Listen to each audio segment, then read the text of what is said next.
Estamos preparando una serie o una lista, como se le dice en YouTube, sobre las bienaventuranzas. Ya vamos predicados sobre 2 bienaventuranzas.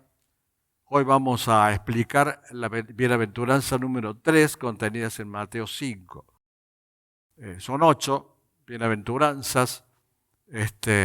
Algún día la vamos a terminar. Cuando estén las 8 listas, están ya emitidas, vamos a hacer una lista separada en YouTube en donde vayan todas las bienaventuranzas. Mientras tanto, se pueden ir subiendo como los hermanos quieran, en función de las posibilidades de los hermanos que trabajan en redes, se pueden ir subiendo. Lo importante es que una vez que estén culminadas las 8, se agrupen todas en una misma lista.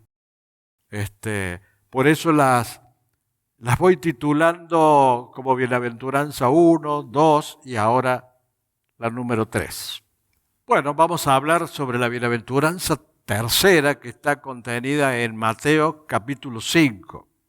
Ya hemos hablado sobre la primera, que estoy seguro que ustedes se la recuerdan totalmente.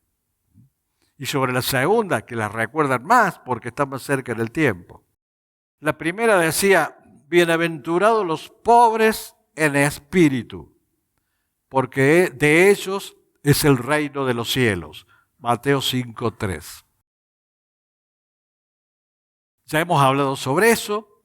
Hemos hablado sobre Mateo 5:4, que dice: bienaventurados los que lloran, porque ellos recibirán consolación. En definitiva, estas 2 bienaventuranzas hacían referencia a la necesidad de reconocer que somos pecadores, de reconocer que necesitamos de Dios. Y la bienaventuranza es para aquel que tiene la suficiente pobreza espiritual, por llamarle de alguna manera, es que incluso hasta llora de arrepentimiento por considerarse tan excluido de la gloria de Dios antes de Cristo, pero incluido después de haberlo encontrado a Cristo. Entonces, esas 2 bienaventuranzas hacen referencia a la situación humana, a la situación del hombre que necesita de Dios. Es pobre de espíritu el que toma conciencia y sabe que necesita de Dios. A eso le llama, porque ellos tendrán el reino de los cielos. Pero la tercera bienaventuranza es la que vamos a ver ahora, que está contenida en Mateo 5:5 y que dice así: bienaventurados los mansos, porque ellos recibirán la tierra por heredad. O sea, hoy nos suena un poquito, en época de tanta violencia política, sindical, violencia delincuencial también. En medio de tanta violencia, hablar de mansedumbre suena raro. También era desconcertante y era impactante para los fariseos, para los judíos en general, que estaban siendo oprimidos por el imperio romano y querían salir de esa opresión. Y viene un predicador que dice que son bienaventurados los mansos. Ellos que por ser el pueblo escogido de Dios eran orgullosos, se creían autosuficientes y no tenían por qué estar bajo esa esclavitud, porque era el pueblo escogido. Vendría el libertador con poder militar para sacarlos de la esclavitud que estaban sometidos bajo el imperio romano. Y resulta que cuando viene ese libertador, no reconocido como tal, y viene con un mensaje distinto al que ellos esperaban. Ellos creían que vendría con un poder militar para decir, bueno, vamos a hacer guerra y vamos a libertar a Israel de los romanos, porque estaban sujetos a un imperio. Y resulta que este señor que viene como manifestándose el Mesías, dice, bienaventurados los mansos. No entendían nada. Es como si yo les dijese a ustedes, bienaventurados los mansos. Y ustedes dirían, pero en esta ley de la selva de cemento en que vivimos no se puede ser manso, hay que estar defendiéndose de todo. Bueno, ya vamos a ver a qué se refiere. Peor era el pueblo de Israel, que estaba lleno de orgullo porque era el pueblo escogido por Dios, y por ende decían, no, tenemos que ser libres. ¿Cómo viene con mansedumbre? Bienaventurados los mansos. Lo que pasa es que el orgullo desubica. No se ubicaron en la real situación y en la real necesidad y en cuál o acerca de cuál debería ser la reacción que ellos debían tener. El orgullo te hace pensar de que están todos equivocados y en realidad te sacaron la ficha. Saben que vos sos orgulloso. Y hay gente que no sigue los caminos de tu orgullo, de tu autosuficiencia. Y el pueblo de Israel era autosuficiente y ya sabían que se creían los mejores. Y se creían cumplidores de la ley. Entonces, ¿cómo es eso de mansedumbre para ser feliz? Porque bienaventurado significa ser feliz. Dice que hay que ser manso. A un pueblo que despreciaba a los romanos y estaba oprimido bajo el imperio y aún seguía con orgullo. A punto tal que por su orgullo, por su negación, porque el Mesías no venía como ellos querían que viniese, no cumplió sus expectativas, lo rechazaron. Miren hasta dónde te desubica el orgullo. Al pueblo de Israel lo llevó a rechazar al Mesías, al verdadero Mesías, porque venía con mansedumbre. Y no lo entendían, no lo interpretaban, tenían otra expectativa, esperaban otra cosa.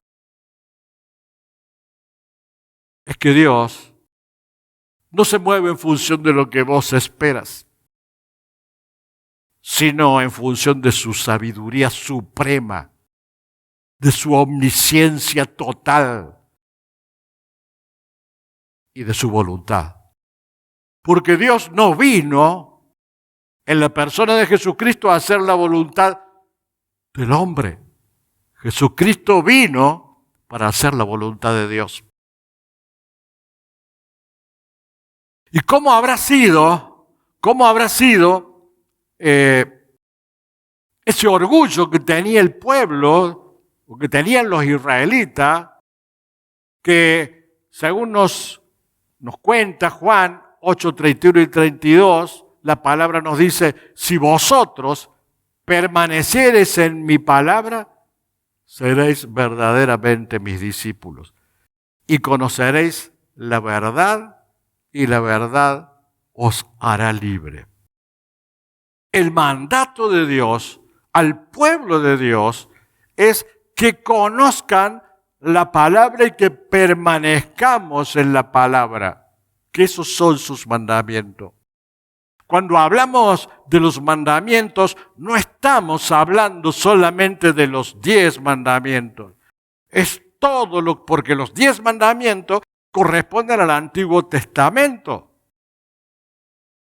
Y Jesús los resumió en dos: el amor a Dios y el amor al prójimo. Pero cuando la Biblia nos habla de guardar su palabra y de guardar sus mandamientos, cuando Jesús nos da ese mensaje, se refiere a todas las cosas que nos manda en la palabra de Dios, no solo a los 10, sino a todas las cosas que Él nos manda.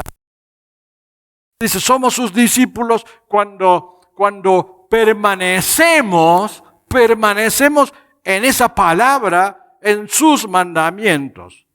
Y dice, recién allí somos libres. ¿Somos libres de qué? Libres de nuestra autosuficiencia, libres de nuestro orgullo, libres de nuestros errores, libres de nuestras equivocaciones.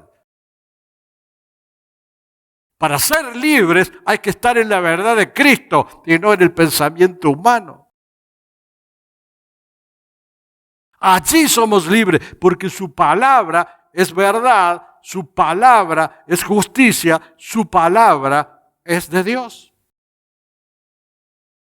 ¿Y qué respondió el pueblo de Israel ante esa petición? O no petición, sino ante ese mandato de permanecer en su palabra.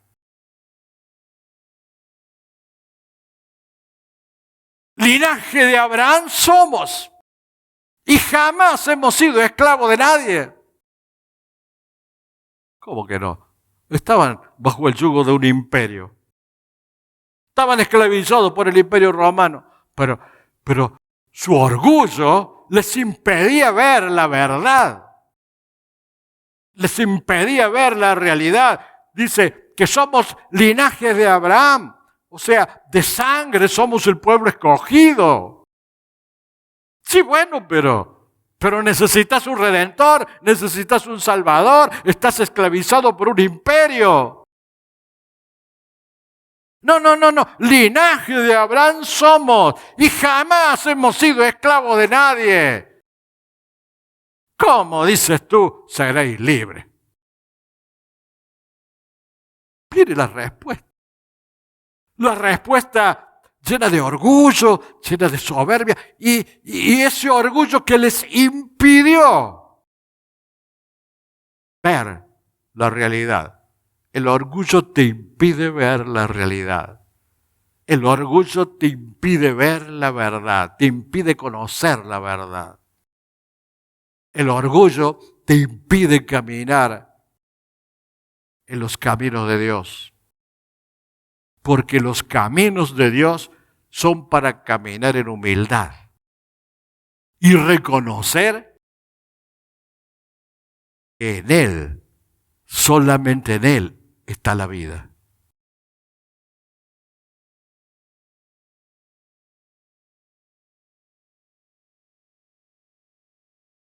Ellos esperaban una liberación sobrenatural.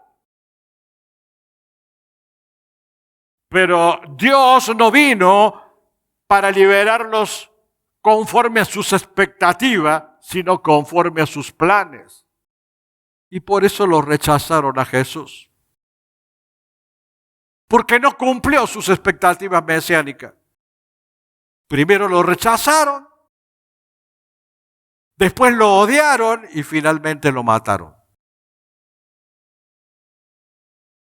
Miren hasta dónde puede llegar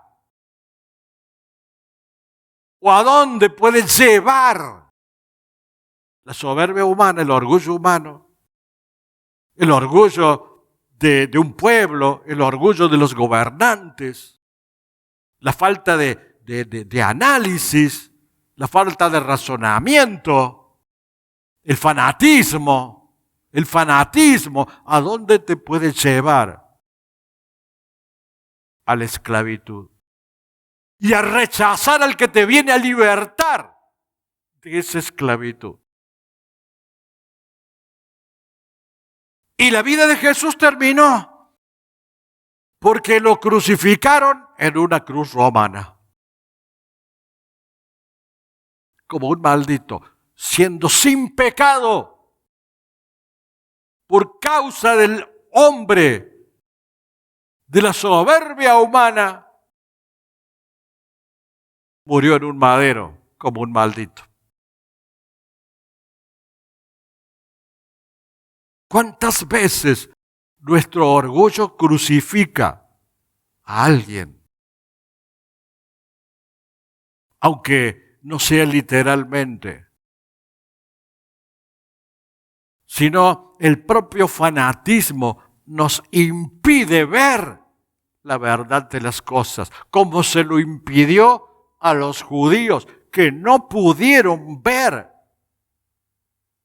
la verdad de ese Mesías que venía a salvarlo. Eso les llevó a que el pueblo de Dios pase a ser aquel que no era judío o que siendo judío reconocía y aceptaba la obra redentora de Jesucristo. Gracias a ese rechazo de los judíos se hizo extensiva a todas o a todos la posibilidad de la salvación.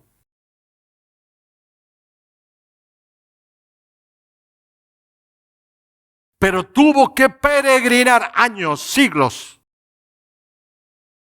hasta sin patria, el pueblo judío, por causa de ese tremendo error, del cual aún muchos ahora no se arrepienten. Hermano, que el fanatismo, tu orgullo, tu cerramiento mental,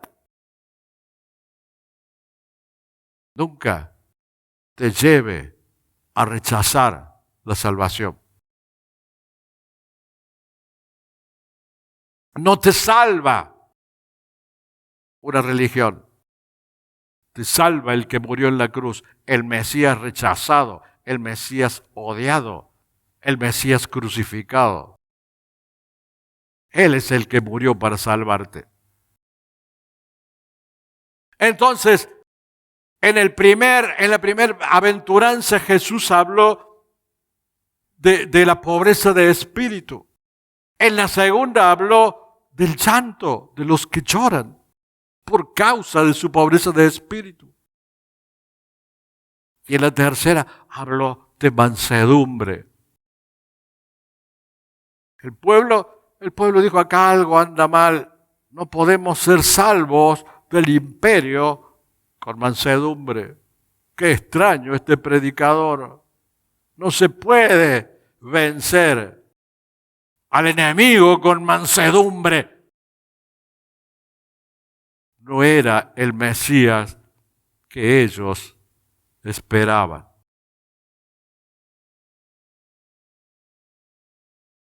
Es que Dios es Dios.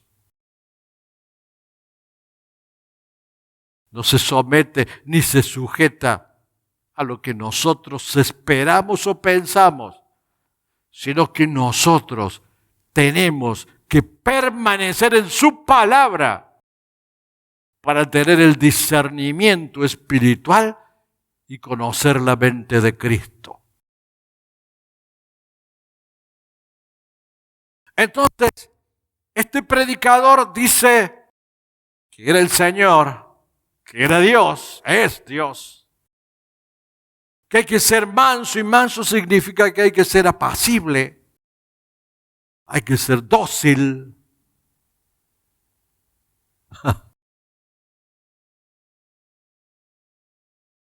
Dócil. No somos dóciles ni a la palabra de Dios. La rechazamos, muchas veces no la aceptamos si es distinta a lo que nosotros pensamos.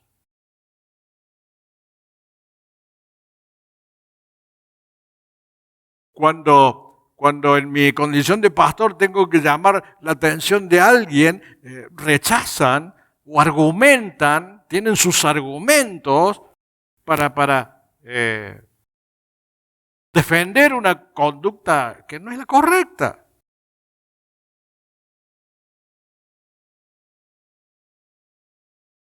Dócil no somos.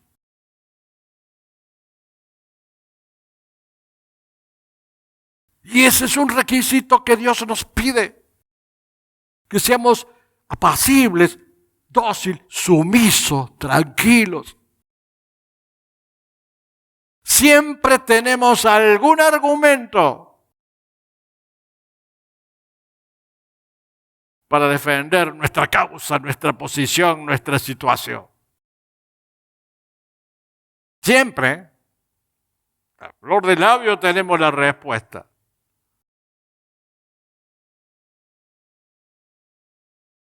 Pero el Señor nos dice sumiso. ¿Cómo sumiso? ¿Cómo dócil? No. Lo mismo dijo el pueblo de Israel. Lo mismo. Cuando Jesús entró triunfalmente a Jerusalén, fue aclamado como rey, pero también como manso, como un rey manso, porque dice que era manso y estaba sentado sobre un asna. El mismo Jesús que entraba reconocido como rey, era también reconocido como manso. Y Dios pide que seamos como Él. Entonces, cuando hablamos de la pobreza de espíritu, estamos hablando de que nosotros tenemos que reconocer que somos pecadores y que necesitamos de Dios, porque somos pecadores. Estamos hablando de nuestra pecaminosidad. Cuando hablamos de manso, es porque estamos mirando hacia el cielo, estamos mirando a Dios, estamos mirando la santidad de Dios, la perfección de Dios y queremos ser como Él.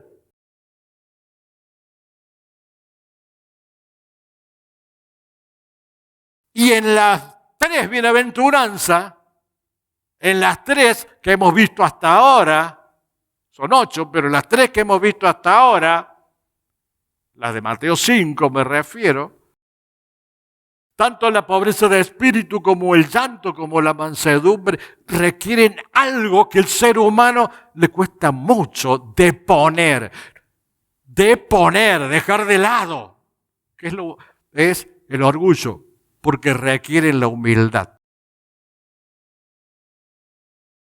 Se requiere ser humilde para aceptar que hay un rey, hay un Señor que dice cosas y pide cosas distintas a las que nosotros pensamos.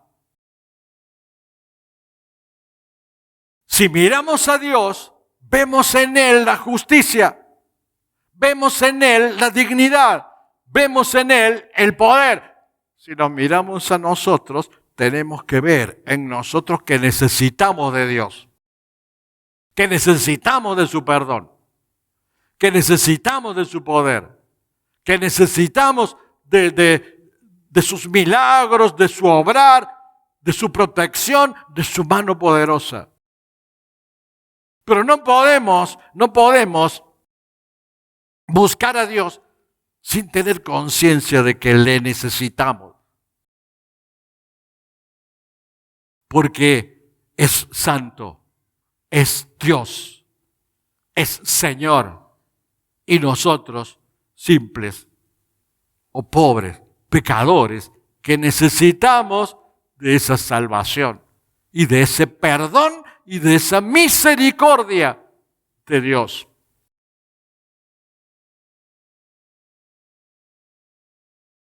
Entonces, las bienaventuranzas es para aquel que tiene la humildad de reconocer que necesita para todo, que necesita de Dios.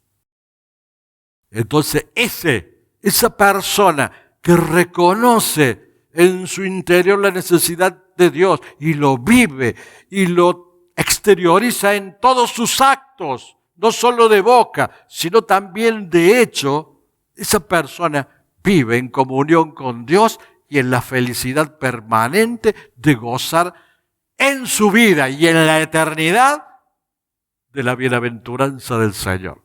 Porque bienaventurado significa feliz. Aun cuando tengas que pasar situaciones de dificultad, estando en Cristo, siempre tenés gozo. Porque la comunión con Dios te llena de gozo. Pero para eso hace falta reconocer con humildad que necesitamos de Dios. Y quedan sin esa bendición. Quedan sin esa bienaventuranza, sin la posibilidad de disfrutar el reino de Dios, los orgullosos, los arrogantes, los que no se arrepienten, los que son autosuficientes, los que no sienten necesidad de la ayuda de la justicia de Dios, los que siguen sus propios caminos, los que buscan servir sus propios fines, y aquellos que no tienen esa sumisión para vivir el camino cristiano. La humildad, la mansedumbre debe ser el camino de todo ser humano que busca a Dios. En el Antiguo Testamento, Job 5:11 dice que pone a los humildes en altura y a los enlutados levanta la seguridad. O sea, ¿a quién pone en altura? ¿A quién levanta Dios? A los humildes, a los que reconocen que necesitan de Dios. Moisés, el gran libertador, dice la palabra en Números 12:3, era muy manso, más que todos los hombres que había sobre la tierra. Y miren que Moisés era guerrero. Guerrero en el sentido de luchar por la causa de Cristo, no por la causa de Cristo porque aún no había venido, pero sí por la causa de Dios. Él luchaba por la causa de Dios. Y luchaba fervientemente, ardorosamente, pero siempre con mansedumbre. Después del episodio de haber matado al egipcio, Dios lo envió 40 años para que adquiera en el desierto, para que adquiera mansedumbre. Y volvió mansito. Y dice que era muy manso, más que todos los hombres que había sobre la tierra. David, el gran rey, dijo en el Salmo 25:9, encaminará a los humildes por el juicio y enseñará a los mansos su carrera. Los que no son mansos no pueden comprender los caminos de Dios, porque no pueden tener discernimiento espiritual.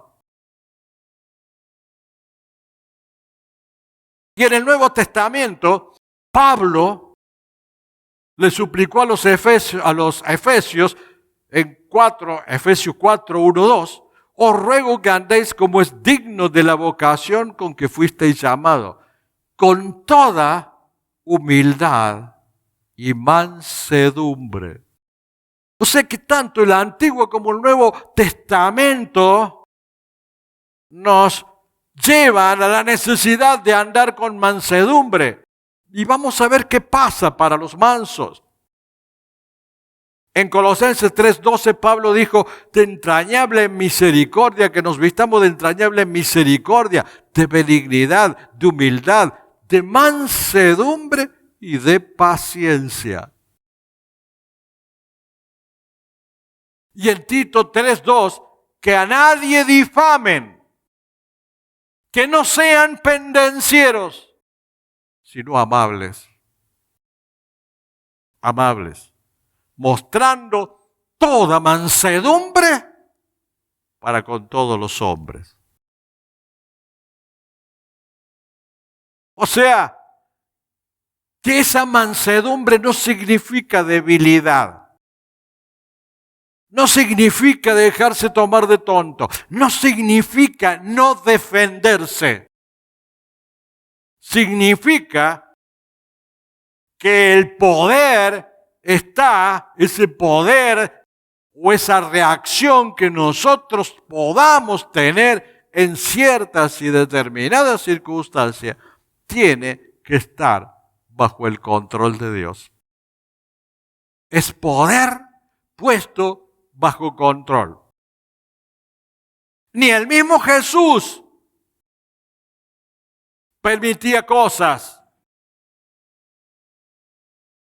que no correspondían admitir, pero cuando fue necesario, lo hizo con energía y con firmeza. Por eso Proverbio 16:32 dice, mejor es el que tarda en airarse que el fuerte. Es más fuerza tardar en airarse que airarse pronto. Y el que se enseñorea de su espíritu que el que toma una ciudad. El que tiene el autodominio es más fuerte que el que toma una ciudad. Y nosotros podríamos decir, ¿cómo más fuerte? El ser manso, el tomar autodominio, el dominarse. Sí, porque es más difícil dominarte a vos mismo que dominar a los otros. Entonces, una condición que esa emoción fuera de control que trae muchas veces la ira esté bajo el control de Dios. Entonces el cristiano no puede ser violento. Mansedumbre es contrario a la violencia y contrario a la venganza. El cristiano tampoco puede ser vengativo porque ha muerto a la carne. Y no se preocupa por los agravios que le hagan. Pero sí se preocupa por las cosas que afectan y atentan la obra de Dios. Porque se preocupa por Dios, porque es de Cristo y defiende la obra de Cristo. No lo que digan y no lo que le hagan a cada uno de nosotros. Bueno, que han hablado mal de mí, mirá la novedad. Mansedumbre no es cobardía, no es debilidad, no es falta de convicción. Es una fortaleza que viene de Dios.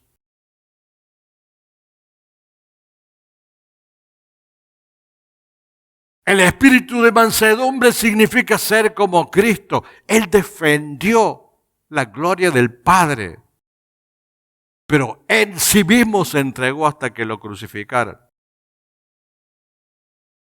Lo calumniaron, tampoco se rebeló, pero sí se enojaba cuando hacían algo en contra de Dios. Como cuando encontró a los cambistas y a los vendedores. Juan 2:14. Y dice, y halló en el templo a los que vendían bueyes, ovejas y palomas, y a los cambistas allí sentados. Miren el manso, cómo reaccionó cuando iban en contra de Dios. ¿Cómo reaccionó cuando afectaron la obra? A él lo habían calumniado, lo habían perseguido, no se preocupó, pero fueron en contra de aquello para lo cual él estaba destinado a proteger, a ayudar y a bendecir al ser humano haciéndole conocer a Dios. Allí sí se ofendía y allí sí reaccionaba. Dice que haciendo un azote de cuerdas, echó fuera del templo a todos, y las ovejas y los bueyes, y esparció las monedas de los cambistas, y volcó las mesas.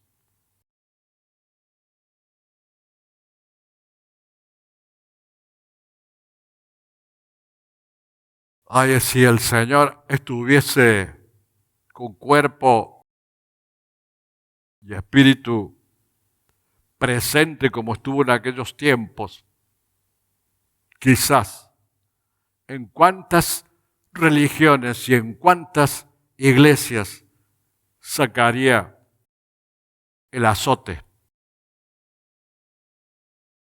y correría a los que comercian y hacen negocios con la palabra y con las cosas de Dios.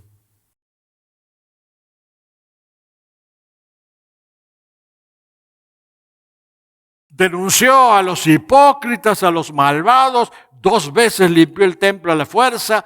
O sea, no significa ser tonto el hecho de ser manso.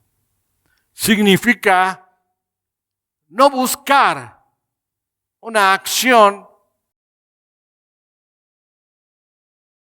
de pendenciera hacia los demás. Y defenderse cuando corresponde, defenderse.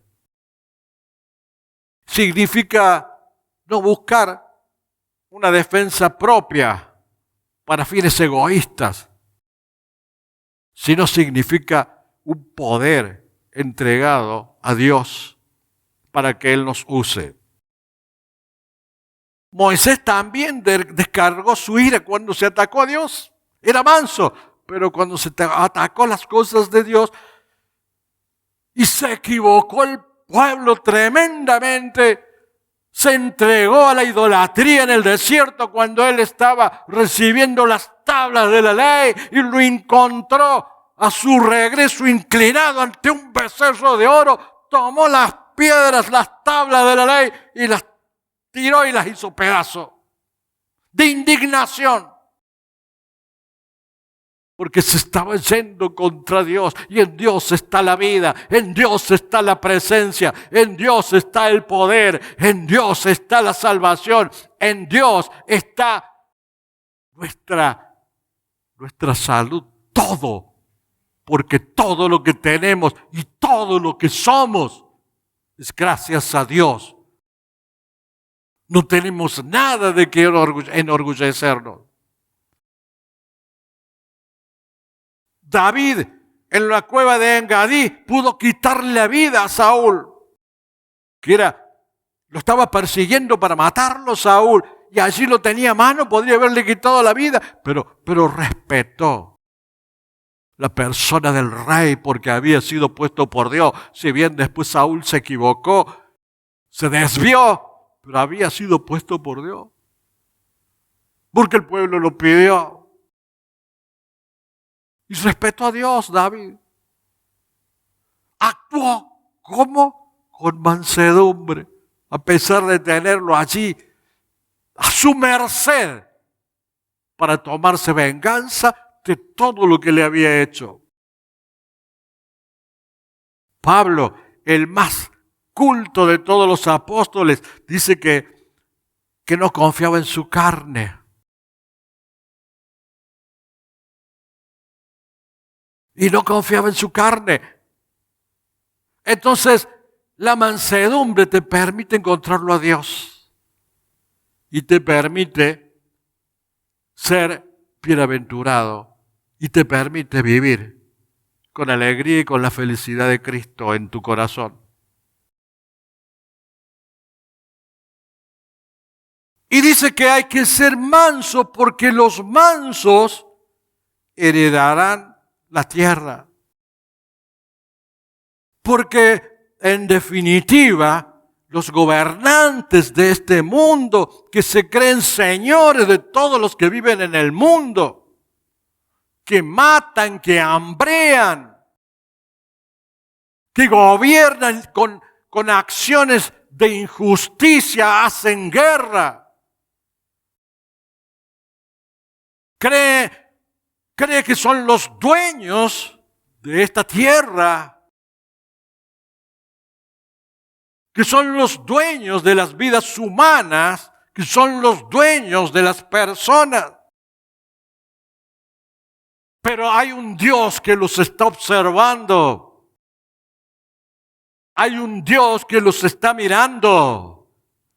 Y hay un Dios que definitivamente vendrá en la persona de Jesucristo a gobernar esta tierra y les quitará la tierra a todos los gobernantes y reyes injustos y reinará y nosotros seremos reyes con él porque heredaremos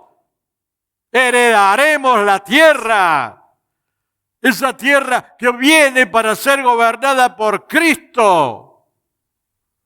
Esa es nuestra herencia, pero dice, los mansos, bienaventurados, porque heredarán la tierra. Bienaventurado, porque de esa manera tenés asegurado el reino. Y tener asegurado el reino significa estar en el camino de ese reino y significa vivir eternamente. Y vivir eternamente significa gobernar con Cristo. Durante 1000 años, Cristo gobernará esta tierra hasta que vengan los cielos nuevos y la tierra nueva. A todos los orgullosos, soberbios, injustos gobernantes que hay en el mundo entero, les quitará todo. Todo será para los mansos en Cristo Jesús nuestro Dios. Gloria a Dios. Gloria a ese Señor que va a venir a ejercer su dominio. Claro, y mientras tanto tenemos que ser mansos y tener paciencia y esperar los tiempos de Dios. Pero ese es el destino final de los justos y de los injustos. El Salmo 37:11 dice, los mansos heredarán la tierra. Y 1 Corintios 6:9 dice que los injustos no heredarán el reino de Dios. Hermano, la tierra, la herencia, el reinado de esta tierra durante 1000 años es para nosotros los que le pertenecemos a Cristo, porque nosotros heredaremos ese reino y Él será el Rey de los reyes y nosotros como reyes gobernaremos. Y a los injustos y a los soberbios, a los orgullosos, Dios les va a quitar todo. Hay que creer y hay que confiar en la justicia de Dios. La justicia de Dios llega a su debido momento, porque no tenemos que caer en el mismo error que cayeron los judíos de pensar de que la justicia tiene que venir de la forma que nosotros queremos y cuando nosotros queremos. Son los tiempos de Dios y la forma que Dios disponga la que en definitiva va a producir ese dominio en la persona de Cristo de toda la tierra. Será ella nuestra heredad.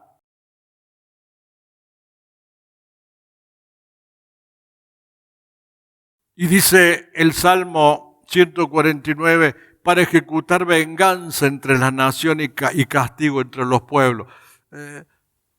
Tengan en cuenta estas cosas los gobernantes del mundo entero. Tengan estas cosas los pueblos que se equivocan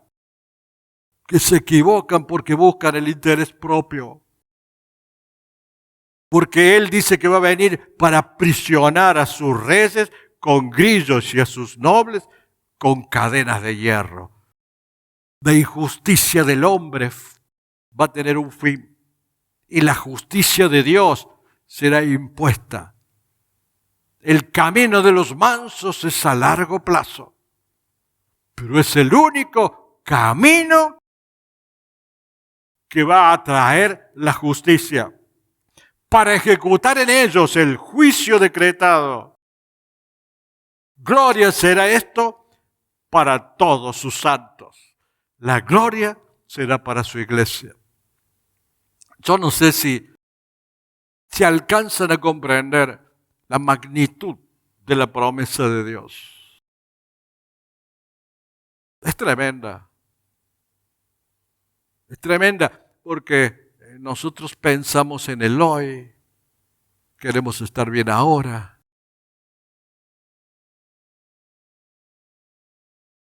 Pero no pensamos que vamos a estar, que vamos a vivir, porque vamos a estar eternamente con Él, porque Él nos resucitará y disfrutaremos de esas glorias y disfrutaremos de la responsabilidad de gobernar este mundo. Tenemos la mirada muy corta nosotros como la tuvo el pueblo judío. La mirada cortita, decía, no, lo quería mirar las cosas a su manera, porque no, este no nos puede libertar de Roma. Pero es que Cristo no venía para libertarte de Roma solamente, sino para darte la libertad eterna. No tengamos la misma mirada cortita. Veamos la amplitud y la gloria de Dios, los tiempos de Dios, la interminable planificación que Dios tiene hecha para todos los tiempos, para todos los tiempos. Entonces, la mansedumbre, en primer lugar, es necesaria para ser salvos. Y en segundo lugar, porque Dios lo ordena, porque Dios los manda, porque dice en Sofonías 2:3, buscad a Jehová todos los humildes de la tierra, los que pusisteis por obra su juicio. Buscad justicia, buscad mansedumbre.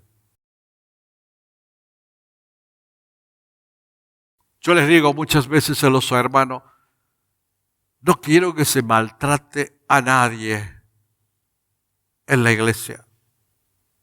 Nunca un maltrato para nadie. Tenemos que buscar la mansedumbre. No estamos para ni siquiera responder en momentos difíciles o en momentos de bronca. Responder mal. No. Siempre la respuesta debe ser amable. Siempre la respuesta debe ser gentil, porque debemos buscar la mansedumbre. Así como a nosotros nos gusta que nos traten, así también nosotros debemos tratar al prójimo. Santiago 1:21 dice, recibid con mansedumbre la palabra implantada. Es muy probable que haya muchos que digan, y bueno, ¿cuándo va a terminar? ¿Cuánto tiempo va a seguir predicando? Y bueno, recibid con mansedumbre la palabra. La palabra es alimento espiritual. ¿Y cuánto necesitamos ese alimento espiritual? Lo que pasa es que muchas veces la rechazamos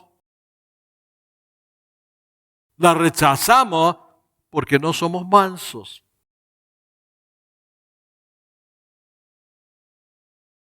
Porque pensamos en el tiempo, en que no quiero que me diga esto, que no quiero que diga lo otro. Y bueno, si la palabra de Dios como espada de doble filo te atraviesa, y no es culpa del predicador, es la palabra. Entonces,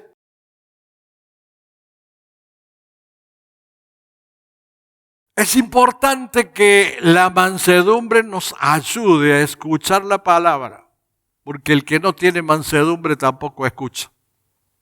Piensa cuándo se va a terminar. El que no tiene mansedumbre dice hasta cuándo y cierra la cabeza y tapa los oídos. Inconscientemente no escucha más nada. Porque yo me cansé. Es la palabra. Es el tesoro más precioso que podés recibir. Da gracias a Dios que podés recibir la palabra. Dale gracias a Dios porque ese es un privilegio. Y tenés que tener la mansedumbre necesaria para entenderla. No solo para recibirla, sino también para entenderla. Y en tercer lugar, ya para ir terminando, es necesaria para testificar a otro, para hablar a otro, para predicarle a otro, es necesario la mansedumbre. Porque dice 1 de Pedro 3:15, estar siempre preparados para presentar defensa con mansedumbre y reverencia ante todo el que os demande razón de la esperanza. O sea, vos tenés esperanza, vos tenés fe, y te cuestionan que seas una persona de fe, una persona de esperanza, una persona que confía en Dios. Te lo cuestionan y dice, defendete con mansedumbre. Deféndete con mansedumbre. Hasta para eso, hasta para hablar de Dios. Entonces, la mansedumbre es importante porque el orgullo se interpone entre nosotros y Dios. Solo la mansedumbre glorifica a Dios. El orgullo busca su propia gloria, pero la mansedumbre busca la gloria de Dios. Por eso, el Señor nos da esta bienaventuranza y por eso dice que son bienaventurados los mansos, porque ellos recibirán la tierra por heredad. Esa es la explicación de esta tercer bienaventuranza de Mateo 5. Que Dios nos haya ayudado en entender, en asimilar espiritualmente su enseñanza.